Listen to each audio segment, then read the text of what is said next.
Hello students, welcome to Target REAT 2024 course. तो students thumbnail से आपको पता चल गया होगा कि आज हम किस मनोवैज्ञानिक के बारे में पढ़ने जा रहे हैं। ये नाम आप यहाँ देख पा रहे हैं, ये है यूरी ब्रॉनफेन-ब्रेनर्स इकोलॉजिकल थ्योरी, पारिस्थितिकी सिद्धांत। यानी ये मनोवैज्ञानिक है, ये हैं अमेरिका के मनोवैज्ञानिक। और इन्होंने ये बताया कि कोई भी जो बच्चा होता है उसका जो विकास होता है संवेगात्मक और सामाजिक सामाजिक और संवेगात्मक जो विकास होता है उसमें समाज की बहुत महत्वपूर्ण भूमिका होती है। ऐसा ही एक सिद्धांत दिया था एरिक्सन ने। हमने एरिक्सन की थ्योरी पढ़ी है और एरिक्सन ने भी किसी भी बच्चे के सामाजिक और संवेगात्मक विकास के लिए समाज की अहम भूमिका बताई है। और वहीं यूरी ब्रेनर ने भी ये कहा है कि एक बच्चे के सामाजिक और संवेगात्मक विकास में समाज की और उसके पर्यावरण की बहुत अहम भूमिका होती है। एरिक्सन की थ्योरी पढ़ चुके हैं और आज हम पढ़ने वाले हैं यूरी के बारे में।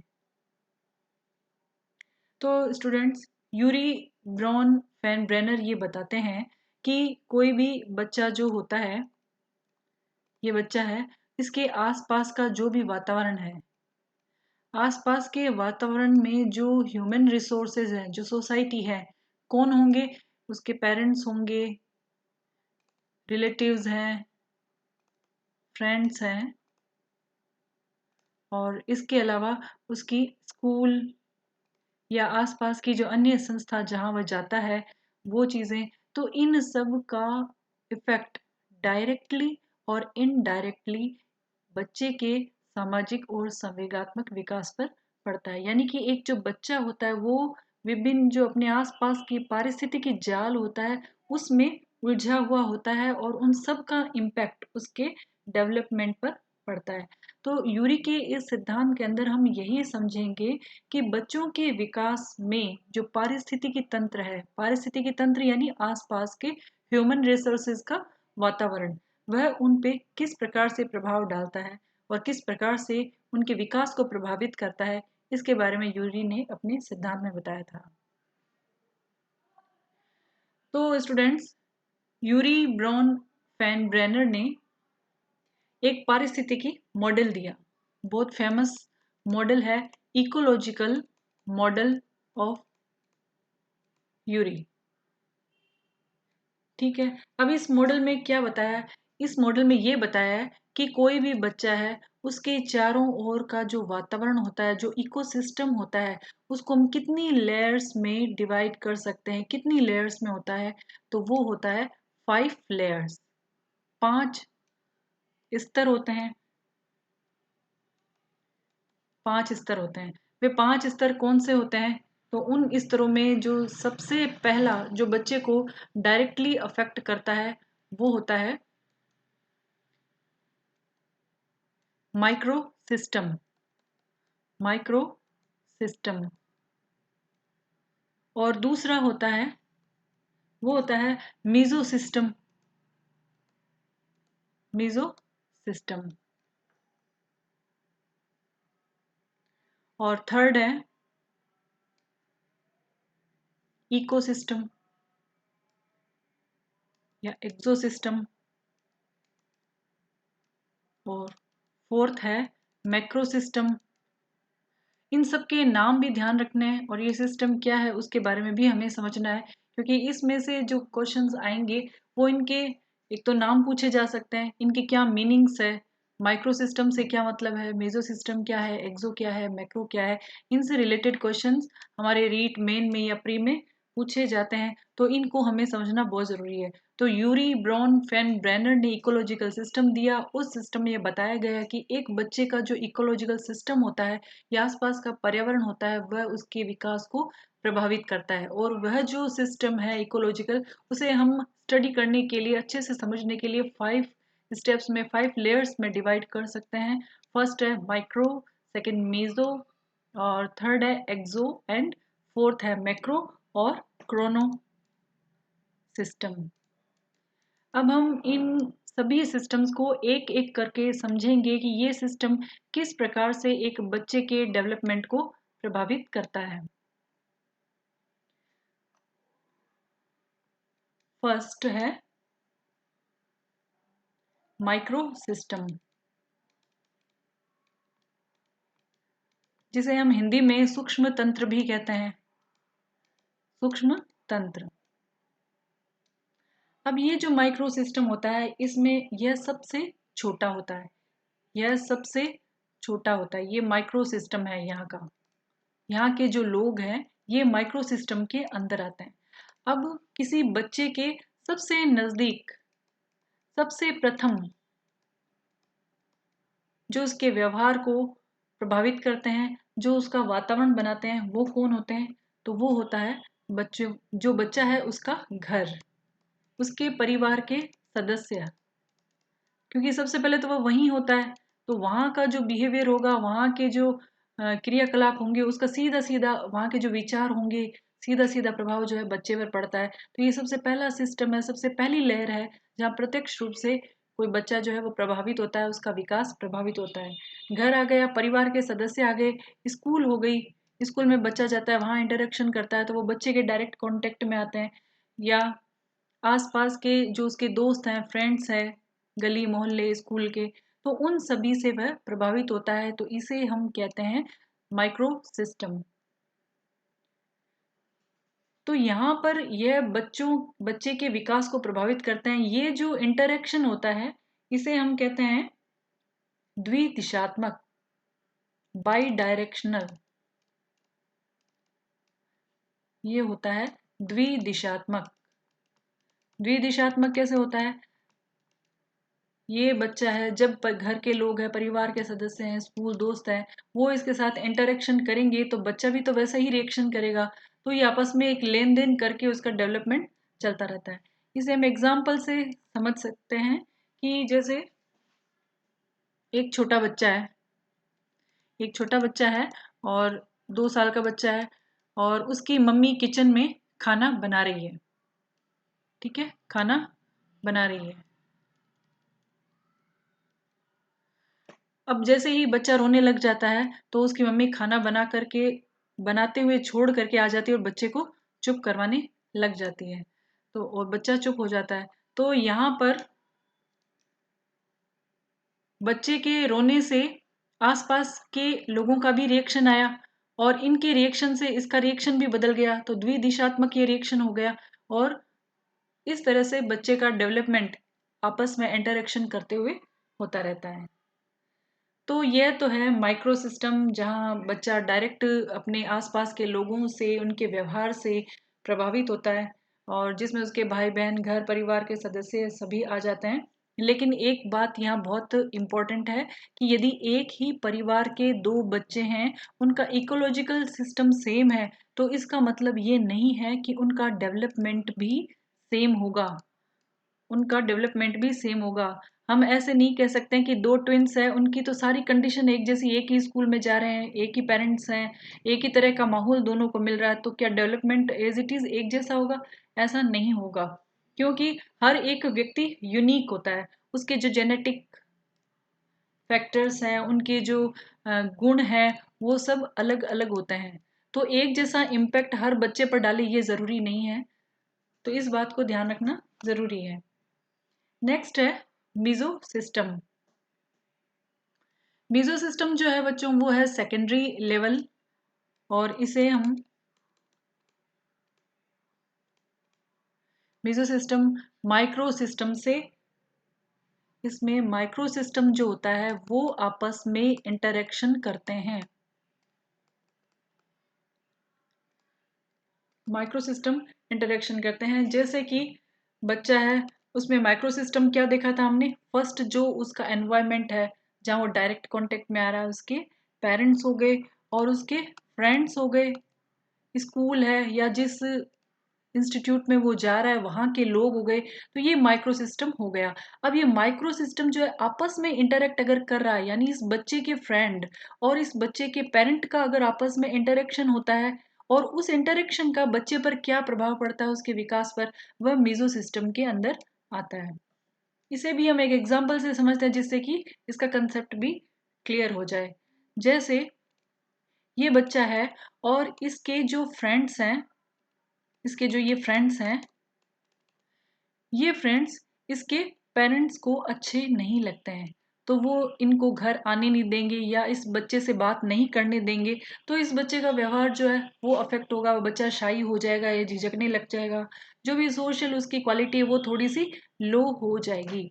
लेकिन वहीं पर ये जो पेरेंट्स है, ये इन दोस्तों को, इन फ्रेंड्स को अप्रिशिएट करते हैं और इनके घर आने पर इनकी प्रशंसा करते हैं या इनका ख्याल रखते हैं, तो क्या होगा, इनका इंटरेक्शन ज़्यादा होगा, बच्चे को भी अच्छा लगेगा, उसमें सोशल एक्टिविटी के क्वालिटीज़ बढ़ेगी, उसमें सहयोगात्मक भावना बढ़ेगी, मिलने जुलने की, और एक पॉजिटिवनेस भी उसमें बढ़ेगा। तो यहाँ ये जो दो माइक्रो सिस्टम है, एक तो पेरेंट और एक फ्रेंड्स, इनके बीच में इंटरेक्शन जो हो रहा है, ये पॉजिटिव हो रहा है या नेगेटिव हो रहा है, इसका इम्पैक्ट उस बच्चे के डेवलपमेंट पर पड़ता है। तो यह जो सिस्टम हुआ, ये क्या हुआ, जो दो माइक्रो सिस्टम के बीच में हो रहा है, इसे हम कहेंगे मीजो सिस्टम। तो ये हो गया सेकंड। फिर है नेक्स्ट, थर्ड है एक्सो सिस्टम।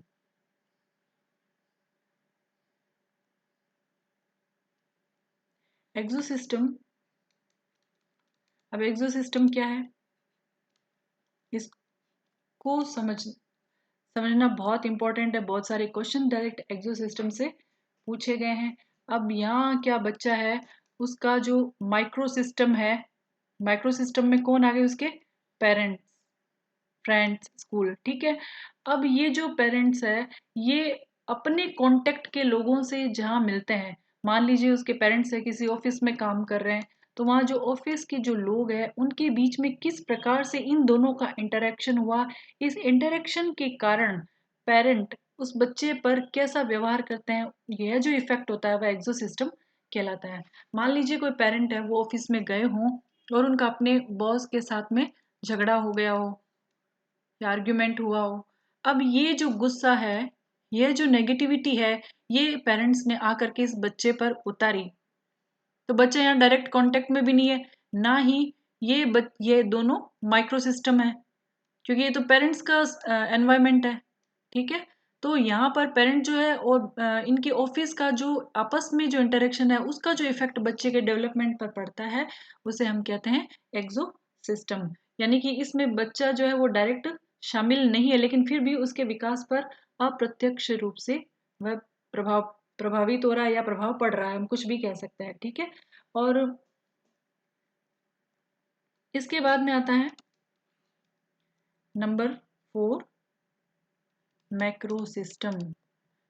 मैक्रो सिस्टम नाम से ही पता चल रहा है, वृहत लेवल पर होगा, बड़े लेवल पर होगा, ठीक है। हर एक व्यक्ति के विकास को और प्रभावित करने वाली सबसे महत्वपूर्ण चीज है, वो है उनकी संस्कृति, उनके वैल्यूज, उनके संस्कार, उनके जो आसपास के मान्यताएं हैं, विचारधाराएं हैं, परंपराएं हैं, विचारधाराएं, तो ये सब चीजें भी बच्चे के विकास को प्रभावित करती है। एक बच्चा किस संस्कृति में पल बढ़ रहा है, उस संस्कृति के वैल्यूज क्या है, क्या मान्यताएं हैं, क्या विचारधारा है, तो उन सब का उसी तरह से इम्पैक्ट उस बच्चे के डेवलपमेंट पर भी पड़ता है। तो संस्कृति, वैल्यूज, मान्यताओं, विचारधाराओं का प्रभाव जब बच्चे के डेवलपमेंट पर पड़ता है, तो यह जो सिस्टम है, यह माइक्रो नहीं है, माइक्रो होता है डायरेक्ट, ठीक है। मैक्रो भी नहीं है, एक्सो भी नहीं है, यह है मैक्रो सिस्टम है, जिसका इम्पैक्ट बच्चे के डेवलपमेंट पर पड़ रहा है। और मैक्रो सिस्टम में होता है संस्कृति, वैल्यूज, मान्यताएं और विचारधाराएं। तो यह जो सिस्टम के होता है, यह क्या कहलाता है, यह कहलाता है मैक्रो सिस्टम। फॉर एग्जाम्पल, मान लीजिए कोई बच्चा है, वो वहां रह रहा है जहाँ बहुत ज्यादा युद्ध होते हैं, बहुत ज्यादा लड़ाइयाँ होती हैं। तो जो बच्चा शांतिपूर्ण माहौल में रहता है, पीसफुल इलाके में रहता है, तो यहाँ इस बच्चे का डेवलपमेंट इस बच्चे के डेवलपमेंट से अलग होगा, क्योंकि इनके कल्चर अलग अलग हैं, इनके वैल्यूज और इनके रहन सहन के तौर तरीके वो भी अलग अलग हैं, तो इनका इम्पैक्ट भी बच्चे के डेवलपमेंट पर पड़ता है। यह जो सिस्टम हुआ है, ये कौन सा सिस्टम हुआ? ये हुआ मैक्रो सिस्टम। अब स्टूडेंट्स लास्ट जो है 5th नंबर पर वो है क्रोनो सिस्टम।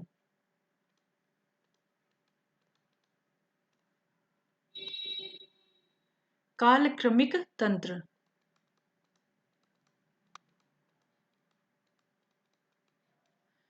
कालक्रमिक तंत्र।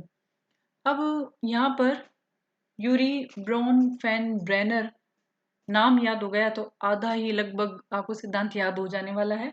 तो इन महोदय ने ये बताया, जो 5वां जो सिस्टम है वो बताया क्रोनो सिस्टम, यानी काल क्रमिक तंत्र, यानी कि इसमें समय का भी उपयोग जोड़ दिया। एक बच्चे का जो डेवलपमेंट होता है वह उस वातावरण के परिवर्तन के साथ भी बदलता है।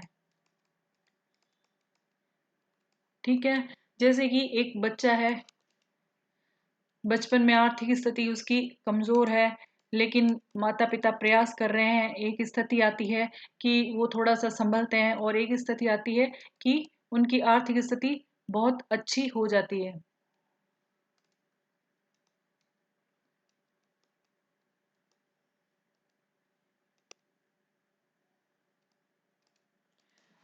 तो ऐसी स्थिति में यह जो परिवर्तन आने वाला है, यह समय के साथ, लंबे समय के साथ आने वाला है। तो यह काल क्रमिक हुआ। जैसे माता पिता का रोजगार बदला तो उनकी आर्थिक स्थिति भी बदल गई। इसी तरह से हर क्षेत्र में उनकी जो स्थिति एक लंबे समय के बाद में जो चेंज हो जाती है, उसे हम कहते हैं क्रोनो सिस्टम।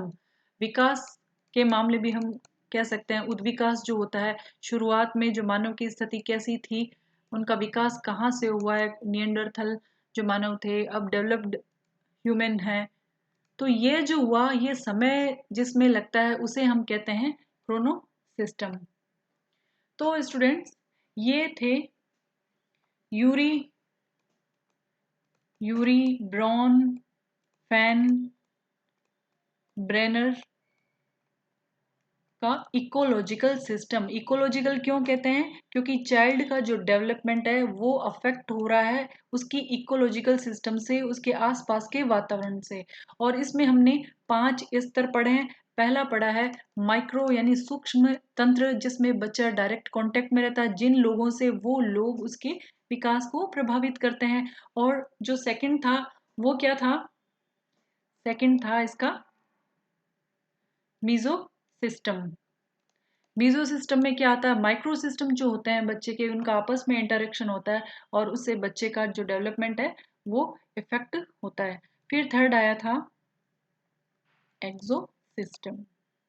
एक्सो सिस्टम में हमने पढ़ा कि जो बच्चा है वो डायरेक्ट उस एनवायरनमेंट के कांटेक्ट में नहीं आता है, लेकिन फिर भी उसका डेवलपमेंट उन घटनाओं के कारण बदल रहा है। जैसे उसके पेरेंट्स है, ऑफिस में जाते हैं, वहाँ किस प्रकार से इंटरेक्शन हुआ, जो उनका कार्यस्थल है वहाँ पर किस प्रकार से उनका इंटरेक्शन हुआ, उसका इम्पैक्ट पॉजिटिवली या नेगेटिवली बच्चे पर कैसा पड़ता है, वह उसके विकास को प्रभावित करता है। और उसके बाद में है next macro system. Macro system में बच्चे का जो सामाजिक और संवेगात्मक विकास है वो प्रभावित करने वाले तत्व कौन होते हैं? उनका कल्चर होता है, उनके विचार, मान्यताएं, वैल्यूज होते हैं। और उसके बाद में है नेक्स्ट 5th लास्ट क्रोनोलॉजिकल। समय के साथ में जो परिवर्तन आता है उससे बच्चे के डेवलपमेंट में जो इफेक्ट पड़ता है, चाहे वो पॉजिटिव पड़ता हो चाहे वो नेगेटिव पड़ता हो, उसे हम कहते हैं क्रोनोलॉजिकल सिस्टम। तो ये सिद्धांत दिया यूरी ने, और उन्होंने ये 5 लेयर्स बताए जो कि बच्चे के सामाजिक संवेगात्मक विकास को प्रभावित करते हैं। यदि कोई टीचर इन किसी भी बच्चे के जो बिहेवियर है उसको समझने के लिए इन लेयर्स का यदि उसको ज्ञान है, तो वह ये समझ सकता है कि बच्चे का बिहेवियर किस कारण से है। और यदि हमने किसी भी कारण को समझ लिया, वो अगर बिहेवियर प्रॉब्लमेटिक है, तो हम उस कारण को रिमूव कर सकते हैं, उसका निवारण कर सकते हैं। और यदि उसका बिहेवियर अच्छा है, वैल्यूबल है, तो भी हम समझ सकते हैं कि वो किस वजह से है। तो एक टीचर के लिए इन सभी लेयर्स का नॉलेज होना बहुत ज़रूरी है। तो स्टूडेंट्स आज की थ्योरी में हमने यूरी ब्रॉन फैन ब्रेनर की इकोलॉजिकल सिस्टम थ्योरी को पढ़ा है। और नेक्स्ट हमारे जो टारगेट रीट 2024 का जो वीडियो आने वाला है, उसमें हम नेक्स्ट थ्योरी को पढ़ेंगे। और till then keep learning and keep watching excellent learning videos. Thank you.